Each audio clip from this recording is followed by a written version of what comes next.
Bismillah, alhamdulillahi wahdah, wassalatu wassalamu ala man la nabiyya ba'dah, amma ba'd. Il est autorisé à la personne en voyage de raccourcir la prière de 4 unités à 2 unités. Donc il peut prier le Dhuhr, la Asr et l'Isha en priant 2 unités de prière au lieu de 4. Ceci à 5 conditions. La première condition, il faut que ce voyage ne soit pas un voyage en désobéissance à Allah, Azza wa Jal. Parce que les ulama ont dit Ar-rukhsatu la tunatu bil ma'asiyah. Ce qui veut dire les dispenses religieuses ne peuvent pas avoir lieu avec la désobéissance. Si Allah nous permet une chose et nous allège un des jugements religieux, il ne faut pas que la cause de cet allègement soit un péché. Donc par exemple, il y a certains jeunes qui peuvent faire la prière et qui vont partir en voyage, acheter de la drogue dans un autre pays et revenir avec la drogue. Ceci, bien sûr, ne leur permet pas d'alléger la prière de 4 rak'ah jusqu'à 2 rak'ah. Ils doivent absolument prier la prière complète. Et ils doivent avant tout délaisser l'achat de la drogue et sa vente, car ceci est interdit. La deuxième condition, il faut que ce voyage soit supérieur à peu près 83 km. Il faut que la distance de l'endroit vers lequel on voyage soit supérieure à 83 km à peu près. Ceci parce que Abdullah ibn Umar et Ibn Abbas faisaient l'allègement de la prière et cassaient le jeûne en voyage quand la distance était supérieure à Arba'a Burud. Arba'a Burud, ce qui équivaut à peu près à 83 km.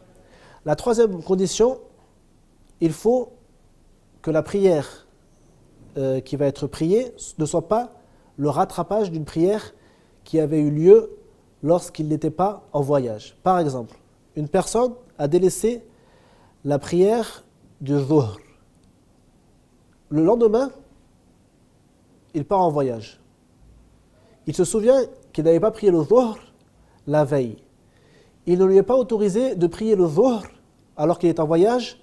Le Dhuhr de la veille, il ne lui est pas autorisé de le prier en 2 unités de prière. Mais il lui est obligatoire de prier 4 unités de prière, comme cela lui est obligatoire d'habitude, parce que c'était la prière qu'il n'était pas en voyage. C'était une prière normale alors qu'il était résident dans son pays ou dans son village ou sa ville.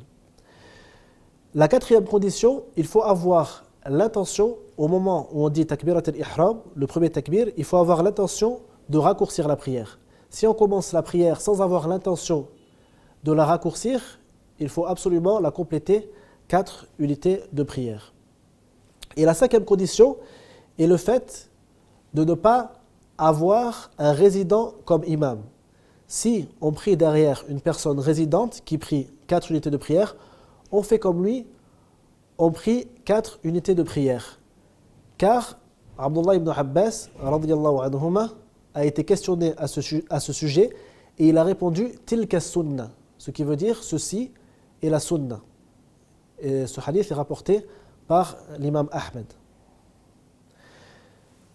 Par contre, si une personne résidente prie derrière un voyageur, elle doit se lever après que le voyageur ait fait le taslim et compléter sa prière de résident 4 unités de prière. Donc il doit prier 2 unités de prière après que le voyageur ait fait le taslim.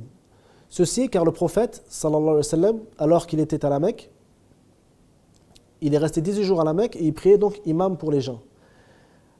Et il raccourcissait sa prière pour le Dhuhr, l'Asr et l'Isha.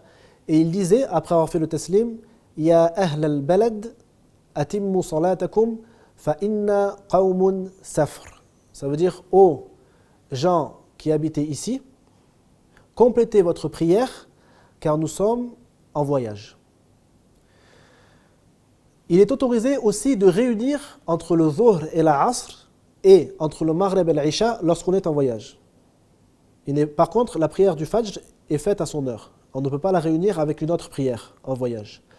Donc il est autorisé de réunir le Zuhr avec la Asr au début de l'heure du Zuhr et au début de l'heure de l'Asr.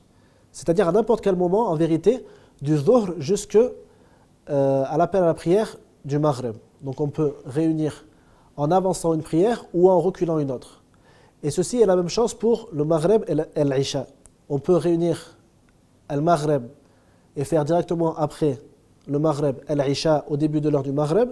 Et on peut faire ça plus tard dans la nuit. Il n'y a pas de problème à cela après l'heure du Maghreb. Et aussi, un dernier point, lorsque il y a une forte pluie qui tombe sur la ville. Les gens qui vont à la mosquée peuvent réunir aussi entre le Dhuhr et la Asr, en faisant bien sûr 4 rakats, parce qu'ils ne sont pas en voyage, ils font 4 rakats. Et ils peuvent réunir aussi entre le Maghreb et l'Isha, si la pluie est forte. Par contre, dans ce cas-là, il faut que le Dhuhr et la Asr aient été faits au début de l'heure du Dhuhr. Ou bien le Maghreb et l'Isha aient été faits au début de l'heure du Maghreb. Car ils ne savent pas s'ils délaissent donc la prière du Dhuhr en espérant la réunir avec la Asr au début de l'heure de l'Asr, ils ne savent pas en vérité est-ce que la pluie va continuer jusqu'à l'heure de l'Asr, et ceci est de même, pour la prière du Maghreb avec l'Isha. Donc, dans ce cas-là, il est autorisé de réunir les deux prières seulement si on avance la prière de l'Asr ou la prière de l'Isha à l'heure du Dhuhr ou à l'heure du Maghreb. Wallahu a'lam.